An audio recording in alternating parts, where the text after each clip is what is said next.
Renungan Pagi, Yesus Nama di Atas Segala Nama oleh Ellen G. White, 5 November 2024. Mari kita berdoa.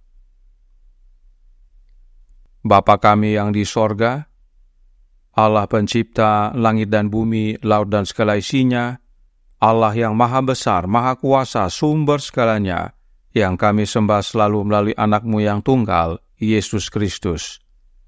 Terpujilah Yesus, anak Allah yang maha tinggi, yang adalah penebus yang tidak bersalah.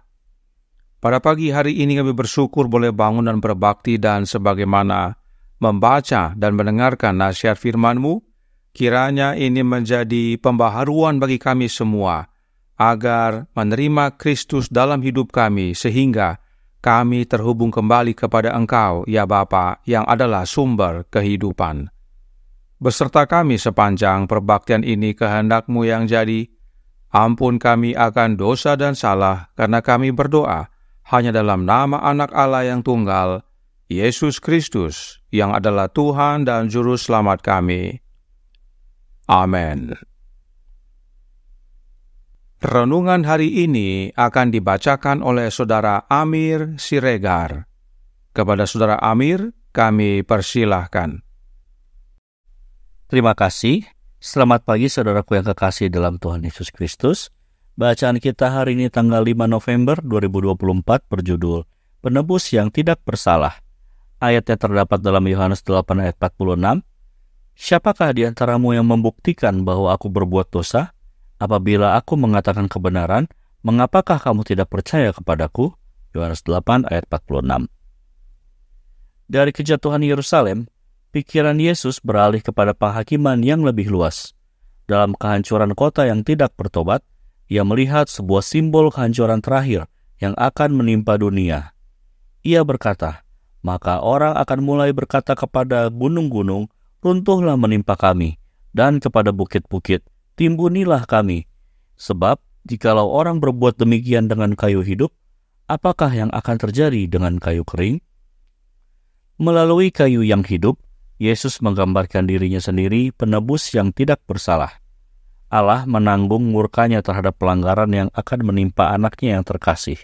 Yesus harus disalibkan untuk dosa-dosa manusia. Penderitaan apakah kemudian yang akan ditanggung oleh orang berdosa yang terus berdosa?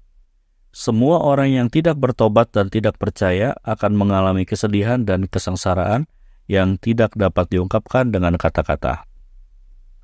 Dari sekian banyak orang yang mengikuti juru selamat ke kayu salib, banyak yang telah menyambutnya dengan sorak-sorai hosana dan lambaian daun palem saat ia memasuki Yerusalem dengan penuh kemenangan. Namun, tidak sedikit yang saat itu meneriakan pujian kepadanya karena hal itu populer untuk dilakukan, kini berteriak, salibkan dia, salibkan dia. Ketika Kristus memasuki Yerusalem, harapan para murid telah meningkat ke puncaknya. Mereka telah berdesakan di dekat guru mereka, merasa bahwa merupakan kehormatan yang tinggi untuk berhubungan dengannya. Sekarang dalam kehinaannya, mereka mengikutinya dari kejauhan. Mereka dipenuhi dengan kesedihan dan tertunduk dengan harapan yang kecewa. Bagaimana perkataan Yesus ditepukan, malam ini kamu semua akan tergoncang imanmu karena aku. Sebab ada tertulis, aku akan membunuh gembala dan kawanan domba itu akan tercerai-berai. Matius 26 ayat 31. Sesampainya di tempat eksekusi, para tahanan diikat pada alat-alat penyiksaan. Kedua pencuri itu bergulat di tangan orang-orang yang menyalibkan mereka. Tetapi Yesus tidak melawan. Ibu Yesus yang dibantu oleh Yohanes sang murid terkasih telah mengikuti jejak putranya ke kayu salib. Ia telah melihatnya pingsan di bawah beban salib dan ingin sekali meletakkan tangan yang menopang kepalanya yang terluka dan membasahi dahinya yang pernah disanggah dadanya. Tetapi ia tidak diizinkan untuk mendapatkan hak istimewa yang menyedihkan ini. Bersama para murid, ia masih menyimpan harapan bahwa Yesus akan menyatakan kuasanya dan menyelamatkan dirinya dari musuh-musuhnya. Sekali lagi hatinya akan hancur ketika ia mengingat kata-kata yang telah ia nubuatkan tentang kejadian-kejadian yang sedang terjadi. Diambil dari Desire of Ages halaman 743 dan 744. Demikianlah bacaan renungan pagi kita pada hari ini. Terima kasih dan Tuhan Yesus memberkati. Terima kasih atas penata layanan Saudara Amir. Tuhan Yesus memberkati. Selamat pagi saudaraku dalam Tuhan.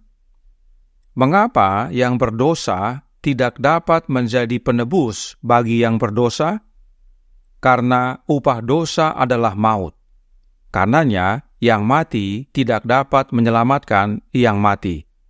Hanya yang hidup yang dapat menyelamatkan yang mati. Roh Nubuat berkata dalam Counsels to Parents, Teachers and Students, halaman 31 paragraf 2 yang berkata, hanya kehidupan yang dapat melahirkan kehidupan. Dia sendiri yang memiliki kehidupan yang terhubung dengan sumber kehidupan, dan hanya yang demikian yang bisa menjadi saluran kehidupan. Kutipan ini berbicara tentang anak Allah. Roh Nubuat menjelaskan bahwa kehidupan itu hanya dapat dilahirkan dari kehidupan. Inilah sebabnya Yesus disebut kehidupan atau hidup, sebab Yesus lahir dari kehidupan, yaitu Bapanya yang adalah sumber kehidupan. Dan inilah dasarnya mengapa Yesus juga disebut saluran kehidupan, sebab Yesuslah yang lahir dari kehidupan dan terhubung dengan sumber kehidupan. Apakah benar bahwa Allah Bapa adalah sumber kehidupan? Mind, Character and Personality, Volume 1, halaman 247, paragraf 4, berkata, Bapa kita di sorga adalah sumber kehidupan, hikmat, dan sukacita. Jelas bahwa Allah Bapa adalah sumber kehidupan yang mana dari Bapalah Yesus lahir. Yesus yang disebut sebagai hidup, lahir dari yang disebut kehidupan atau sumber kehidupan. Dan Yesus disebut saluran kehidupan karena dia terhubung dengan Bapanya yang adalah sumber kehidupan. Penjelasan ini penting kita mengerti agar kita dapat memahami bahwa penebus kita tidak bisa yang telah jatuh dalam dosa. Sebab karena dosa, Yesaya 59 ayat 2 katakan, tetapi yang merupakan pemisah antara kamu dan Allahmu ialah segala kejahatanmu, dan yang membuat dia menyembunyikan diri terhadap kamu, sehingga ia tidak mendengar, ialah segala dosamu. Oleh karena dosa, kita terpisah dari Allah yang adalah sumber kehidupan, dan itu sebabnya upah dosa adalah maut. Namun, oleh karena begitu besar kasih Allah kepada kita, sehingga Allah Bapa sediakan jalan atau saluran, agar hidupnya dapat kembali kita terima. Dan saluran tersebut harus bisa terhubung kepada Bapa yang ilahi, dan harus bisa terhubung kepada kita manusia yang telah jatuh dalam dosa. Dan oknum yang seperti itu hanya satu. Paulus menuliskan dalam Ibrani 5 ayat 5 yang berkata, demikian pula Kristus tidak memuliakan dirinya sendiri dengan menjadi imam besar, tetapi dimuliakan oleh Dia yang berfirman kepadanya, anakku engkau telah kuperanakkan pada hari ini. Kristus adalah anak Allah yang Bapa peranakkan. Karenanya, Yesus adalah anak Allah yang ilahi. Alamiah Yesus dan Bapanya adalah sama, yaitu sama-sama ilahi. Yesus inilah yang disebut hidup, yang lahir dari sumber kehidupan. Sebab hanya kehidupan yang dapat melahirkan kehidupan. Inilah dasarnya, Yesus dapat terhubung dengan Bapanya yang ilahi. Lalu, bagaimana caranya supaya Yesus dapat terhubung dengan kita, manusia? Paulus lanjutkan dalam Ibrani 10 ayat 5 dan 6 yang berkata, karena itu ketika ia masuk ke dunia, ia berkata, korban dan persembahan tidak engkau kehendaki, tetapi engkau telah menyediakan tubuh bagiku. Kepada korban bakaran dan korban penghapus dosa, engkau tidak berkenan. Allah Bapa menyediakan tubuh bagi anaknya, yaitu tubuh manusia, agar oleh kemanusiaan anak Allah, Yesus dapat terhubung dengan kita. Itu sebabnya tentang Yesus Roh Nubuat berkata dalam The Youth Instructor tanggal 30 Juni tahun 1892, paragraf 3. Di dalam Kristus, keilahian dan kemanusiaan dipersatukan. Kemudian, Christian Education halaman 77 paragraf 1 menyatakan, itu adalah misteri Allah dalam daging, Allah di dalam Kristus, dan keilahian dalam kemanusiaan. Yesuslah satu-satunya oknum di alam semesta ini yang dapat menghubungkan kita dengan Bapa, sebab keilahian dan kemanusiaan bersatu di dalam Yesus. Artinya, hanya ada satu jalan kepada Bapa, hanya satu jalan kepada sumber kehidupan, yaitu Yesus Kristus, Anak yang Bapa peranakkan. Dan bila kita terhubung kepada Yesus, maka hidup yang dari Bapa menjadi bagian kita.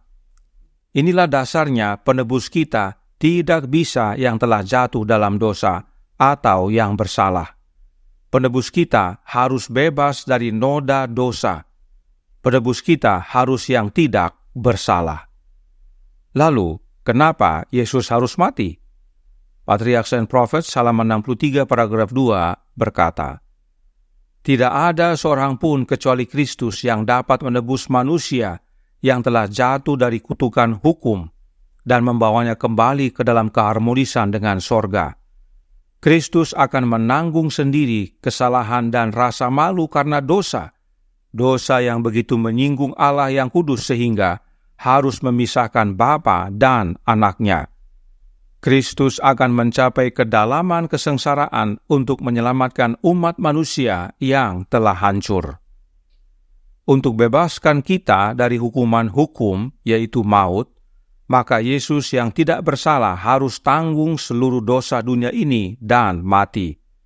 Agar oleh kematiannya, Yesus dapat mencapai kedalaman kesengsaraan kita manusia yang adalah maut dan selamatkan kita dari kehancuran.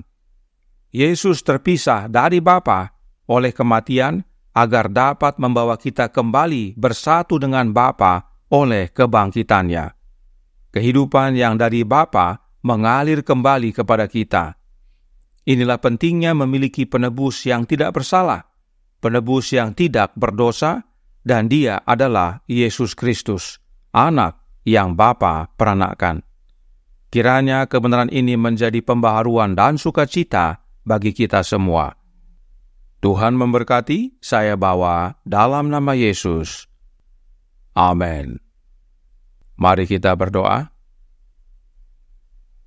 Bapa kami yang di sorga, Allah pencipta langit dan bumi, laut dan segala isinya, Allah yang maha besar, maha kuasa, sumber segalanya, yang kami sembah selalu melalui anak-Mu yang tunggal, Yesus Kristus. Terima kasih atas kebenaran indah dan vital pada pagi hari ini. Yang dapat menjadi penebus kami adalah oknum yang tidak berdosa, oknum yang tidak bersalah. Dan oknum itu pun harus memiliki alamiah ilahi dan alamiah manusia, sehingga dapat menghubungkan kami dengan Bapa yang ilahi dan terhubung dengan kami yang adalah manusia. Dan oknum tersebut hanya satu, yaitu Yesus Kristus. Karenanya, kebutuhan terbesar kami adalah Roh-Nya. Sebab oleh Roh-Nya lah kami terhubung dengan Yesus dan mengambil bagian dalam kodrat ilahi, dan terhubung kembali dengan Engkau, ya Bapa, yang adalah sumber kehidupan. Karenanya tolong kami ya Bapa, suruhlah roh anak-Mu dalam hati ini, dan biarlah kami semua yang percaya membuka hati, agar Kristus masuk dan berkuasa dalam hidup kami. Dan kami pun dapat bertumbuh hari demi hari, menjadi serupa dengan Dia, hingga pada akhirnya saat Dia datang kedua kali, kami layak untuk menerima keselamatan. Beserta kami sepanjang hari ini kehendak-Mu yang jadi, ampun kami akan dosa dan salah, karena kami berdoa hanya dalam nama Anak Allah yang tunggal, Yesus Kristus, yang adalah Tuhan dan Juru Selamat kami. Amin.